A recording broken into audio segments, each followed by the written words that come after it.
तो जी आज मेरी पहली सोलो ट्रिप है मथुरा वृंदावन बरसाना की और मैं बहुत ही खुश और एक्साइटेड हूँ। पर वीडियो में नहीं दिख रहा हूँ क्योंकि बाहर में कुछ ज़्यादा ही शाय हूँ। तो मथुरा रेलवे स्टेशन पहुंचकर बाहर से 10 रुपए का रिक्शा करके श्री कृष्ण जन्मभूमि जाता हूँ और वहाँ जस्ट जन्मभूमि के सामने शांति धर्मशाला में 400 रुपए का सिंगल रूम लेता हूँ। रूम भी ठीक ठाक था, मुझे कौन सा इस रूम में जीवन बिताना है। फिर मैं हाथ मुंह धोकर तिलक लगाता हूँ और फिर बैग का सारा सामान बाहर पटक कर खाली बैग लेकर अपने आप को शीशे में देखता हूँ। फिर जूता यहीं रखकर नंगे पाँव ही निकल लेता हूँ बाहर रोड पर। फिर यहाँ से 40 रुपए का टेम्पू करके बांके बिहारी मंदिर जाता हूँ और इस बार भी बिहारी जी को देखते देखते उनकी बड़ी बड़ी आंखों में खो ही गया मैं। फिर वहाँ से निकलकर यही पीछे गली में है श्री राधा वल्लभ जी महाराज, उनके दर्शन करने जाता हूँ। और ये भी कहा जाता है कि राधा वल्लभ दर्शन दुर्लभ, तो बड़े अहो सौभाग्य हैं हमारे। सिर्फ 15 दिनों में दूसरी बार दर्शन हो गए राधा वल्लभ जी के। जय जय श्री राधा वल्लभ जी महाराज की। फिर यहाँ से निकलकर इन कुंज गलियों से गुजरकर मैं सेवा कुंज जाता हूँ जो कि यहाँ से कुछ ही दूर पर है। सेवा कुंज पहुंचकर यहाँ की परिक्रमा लगाता हूँ और इस जगह को सेवा कुंज इसलिए कहते हैं क्योंकि यहाँ पर मेरी राधा रानी रास करते करते थक गई थी तो मेरे कन्हैया जी ने उनके चरण दबाए थे, इसीलिए इस जगह को सेवा कुंज कहा जाता है। यहाँ पर भी मेरे श्याम और श्यामा आज भी रात्रि में आकर रास रचाते हैं। सेवा कुंज से निकलते ही मेरी सोलो ट्रिप दोस्तों की ट्रिप में तब्दील हो गई।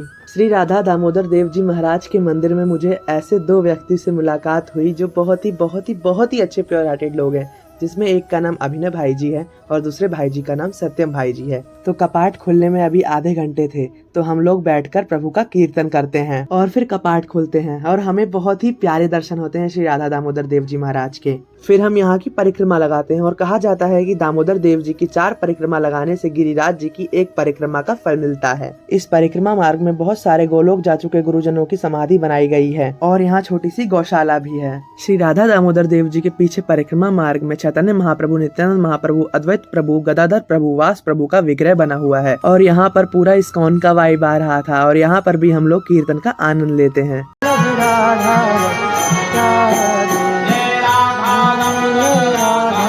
फिर मंदिर से बाहर निकलकर दोनों भाई जी ने मुझे लस्सी ऑफर करी और लस्सी बहुत ही अच्छी थी। फिर हम वहाँ से निधिवन जाते हैं। तो निधिवन के बारे में आप लोग जानते ही हैं कि यह सब पेड़ रात्रि में गोपियां बन जाती हैं और मेरे श्याम और श्यामा जी के साथ रास रचाते हैं। यह पहले लकड़ियों से बंद नहीं था पर बंदरों की शैतानियों के कारण यह बांस की लकड़ियों से कवर कर दिया गया है। तो जी यह है मेरे श्याम और श्यामा जी का कमरा जहाँ सारा सामान बिखरा हुआ होता है, खाद्य पदार्थ खाए हुए होते हैं। यह दर्शन करके तो हम धन्य हो गए। और यह है बंसी चोरी राधा रानी, जब श्याम श्यामा बन गए थे और मेरी श्यामा श्याम सुंदर, और यहाँ सब मेरी राधा रानी के सामने नाच गा रहे थे। फिर वहाँ से निकलकर वहीं बगल में है शाहजी टेम्पल जो कि बहुत ही सुंदर मंदिर है। फिर हम वहाँ जाते हैं। मंदिर बंद था लेकिन उसकी सुंदरता देखकर ही अनुमान लगाया जा सकता है कि अंदर क्या ही दर्शन होते, बट लेकिन दर्शन नहीं हो पाए। फिर वहीं की शॉप से हम लोग कुर्ता खरीदते हैं। फिर वहाँ से निकलकर अभिनय भाई जी कान्हा जी की सेवा लेते हैं। फिर वहाँ से हम जाते हैं चीर घाट जहाँ भगवान ने गोपियों के वस्त्र चुराए थे उनको सबक सिखाने के लिए, और यहीं बगल में केसी घाट भी है। फिर हम लोग श्रीमती यमुना मैया के जल से आचमन करके मैया को नमन करते हैं। फिर हम लोग खाना खाते हैं क्योंकि सत्यम भाई जी को बहुत ज्यादा भूख लगी थी, उनकी फर्स्ट प्रायोरिटी खाना है। फिर हम लोग भाई जी लोगों के रूम पर जाते हैं पर ये भाई लोग महानुभाव अपना रूम धर्मशाला ही भूल गए। फिर बहुत ही मुशक्कतों के बाद धर्मशाला मिल जाती है और हम यहाँ बैठकर थोड़ा आराम करते हैं। फिर हम लोग यहाँ से 15 रुपए प्रति सवारी करके इस्कॉन जाते हैं बोट फेस्टिवल देखने। और मैं सच बताऊँ तो मैं स्पेशली यही देखने आया भी था। मैंने अपने फोन का वॉलपेपर लगा रखा था इसी का कि जाना है तो जाना है, और श्री जी की इच्छा से आ भी गया। जय जय श्री राधे। और यहाँ कितनी भीड़ होती है। फिर बड़ी मुश्किल से अंदर जाते हैं और प्रभु के दर्शन करते हैं। ये लीजिए गौरताई जी के दर्शन कर लीजिए, श्री कृष्ण बलराम जी के भी कर लीजिए, और ये लीजिए श्याम सुंदर के भी दर्शन कर लीजिए। राधे राधे। फिर हम लोग इस भीड़ में घुसकर बोट फेस्टिवल नौका त्योहार देखते हैं। नौका त्योहार हर साल इसी हर्षोल्लास से मनाया जाता है।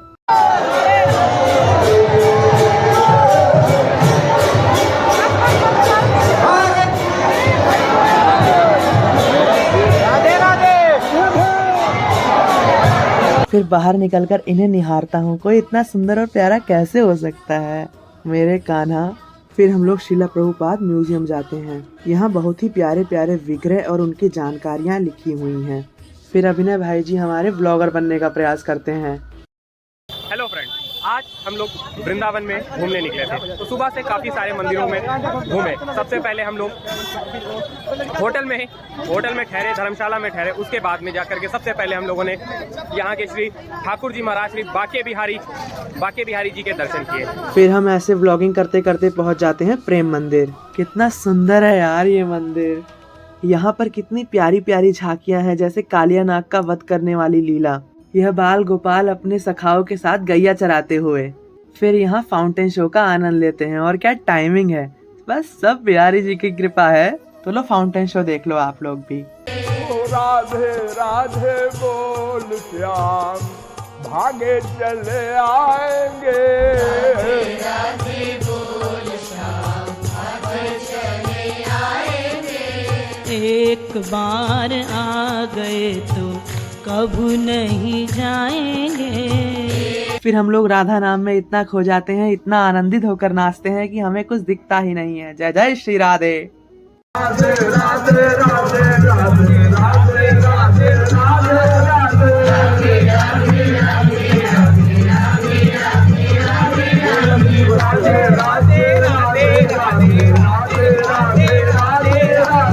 और हमारे सत्यम भाई जी तो हमारी भाभी जी को ये दृश्य दिखाने व बताने में बिजी हैं।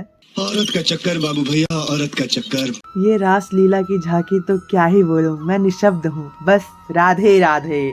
और ये गिरिराज जी को उठाने की झांकी तो बस अगेन राधे राधे। फिर सत्यम भाई जी को अभिनय भाई जी के जूता रखाई के लिए यहीं रोक देते हैं और मैं और अभिनय भाई जी दर्शन करने जाते हैं। अंदर जाकर मंदिर की सुंदरता देखकर मन ही ना हटे हम लोगों का। और ये लो मेरी राधा रानी और श्याम सुंदर के दर्शन कर लो आप लोग भी। फिर हम लोग ऊपर जाते हैं मेरे राम जी और माता जानकी जी के दर्शन करने। लो आप भी कर लो दर्शन मेरे सीताराम जी के। भीड़ देखिए, बाहर जाकर पता चलता है कि मुझे दोबारा दर्शन के लिए बुलाया है उन्होंने। क्या ही बोलूं, बस राधे राधे। एंड अगेन बहुत ही प्यारे दर्शन होते हैं हमारे सत्यम भाई जी के साथ। अब हम लोगों को अलग होना पड़ा क्योंकि दोनों भाई जी का रूम यही वृंदावन में था और मेरा रूम मथुरा में। तो अब हम अलग हुए और रियलिटी में रोना आ गया।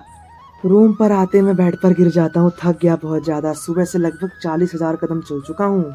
और ये देखिए, ये इससे सुंदर दृश्य और क्या ही हो सकता है। बोलिए बांके बिहारी लाल की जय, राधा रानी की जय। और फिर नीचे आकर खाना खाकर दवाई खाकर सो जाता हूँ। सुबह उठता हूँ और स्नान ध्यान करके जो कल कुर्ता खरीदा था वो पहनकर तैयार हो जाता हूँ। और बताना जरूर कि कुर्ता कैसा लग रहा है। तो देखता हूँ बाहर जाकर तो हो रही होती है बारिश और मुझे लगा कि आज का प्लान कैंसिल हो जाएगा, पर नहीं, इस बार श्री जी को दर्शन देना ही पड़ेगा।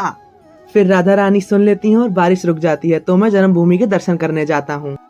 दर्शन करके आया, बहुत ही मजा आ गया। मतलब हर चीज मतलब आज और भगवान जी को जगाया भी, आरती में भी रहे, राधा रानी को, कान्हा जी को, दोनों को जगाया भी, मतलब कुछ क्या, बहुत ही आनंद आया। अभिषेक भी होते हुए देखा, मतलब बस और क्या। और ये जय जय श्री राधे। फिर मैं जन्मभूमि से 15 रुपए का रिक्शा करके जाता हूँ द्वारकाधीश मंदिर। कितना सुंदर है ये मंदिर। ये लीजिए, मेरे प्रभु के दर्शन कर लीजिए। फिर मैं प्रभु की परिक्रमा लगाता हूँ। यहाँ का आर्किटेक्चर बहुत ही प्यारा है। फिर यहाँ से निकलकर मैं विश्राम घाट जाता हूँ। यहाँ पर भगवान विश्राम करते थे। यहाँ बहुत ही शांति प्राप्त हो रही थी मन को। मेरी यमुना मैया का जो किनारा है, शांति तो मिलेगी ही मन को। माँ है जो हमारी, जय यमुना मैया की। फिर मैं यहाँ से पैदल ही जन्मभूमि जाता हूँ और बैग पैक करके कमरा खाली करके 40 रुपए की बस करके गोवर्धन जाता हूँ। वहाँ से 40 रुपए का टेम्पो करके बरसाना जाता हूँ और राधे राधे की माला जपते जपते किशोरी जी के महल की ओर चल देता हूँ। महल दूर नहीं है, राधा रानी दूर नहीं है, इस बार दर्शन देना ही पड़ेगा उन्हें। फिर राधा रानी के लिए मैं फूल माला और प्रसाद लेकर जाता हूँ। हमारी ठकुराइन है भाई। और ये राधा रानी की सफेद छतरी है। यहाँ पर राधा रानी साल में 3 बार दर्शन देती हैं, होली पर, हरियाली तीज पर और राधा अष्टमी पर। तो लो जी, महल का द्वार आ ही गया। दर्शन दे दो जल्दी से लाडली जी, बस अब। और फाइनली राधा रानी ने दर्शन दे ही दिए, वो भी तीसरी बारी में। लाडली जी महाराज की जय, राधे राधे। कितना सुंदर है मेरी लाडली जी का महल। काश यहीं बसा लेती आप राधा रानी, आपके दर्शन होते रहते हमेशा। मन तो नहीं था जाने का, पर जाना पड़ा, क्या करूं। फिर नीचे जाता हूँ तो ये है मेरी लाडली जी राधा रानी का जन्म स्थान। विश्वभानु जी का पुराना महल यही था। यहाँ पर राधा रानी अपने माता पिता व भाई के साथ विराजमान है। राधे राधे। फिर यहाँ से निकलकर 40 रुपए का टेम्पो करके राधा कुंड जाता हूँ। वहाँ पहुँचकर राधा कुंड के जल को दिया दिखाता हूँ और उस जल से राधा रानी को आचमन करके नमन करता हूँ। यहीं बगल में है श्याम कुंड और यहाँ पर भी कुंड के जल से आचमन करके श्याम सुंदर को नमन करता हूँ और दोनों जगह थोड़ी देर बैठता हूँ और हरे कृष्ण महामंत्र का उच्चारण करता हूँ।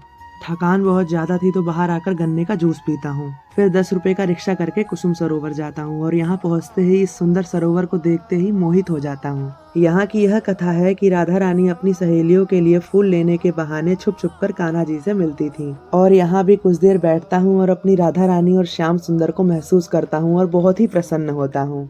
और फिर गोवर्धन तक के लिए कोई टेम्पो नहीं मिल रहा था तो पैदल ही परिक्रमा मार्ग पर चल देता हूँ। इसी बहाने परिक्रमा भी हो जाती है।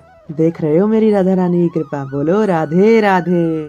फिर मैं वहाँ से मथुरा रेलवे स्टेशन जाता हूँ और वहाँ पर दोबारा उन भाई जी लोगों से मुलाकात होती है और काफी देर तक बातचीत होती है और आगे की मुलाकातों की प्लानिंग भी होती है। और अब अंत में क्या ही बोलूं, मेरी राधा रानी ने मेरी इस ट्रिप को इतना प्यारा बना दिया कि क्या ही बोलूं, बस राधे राधे।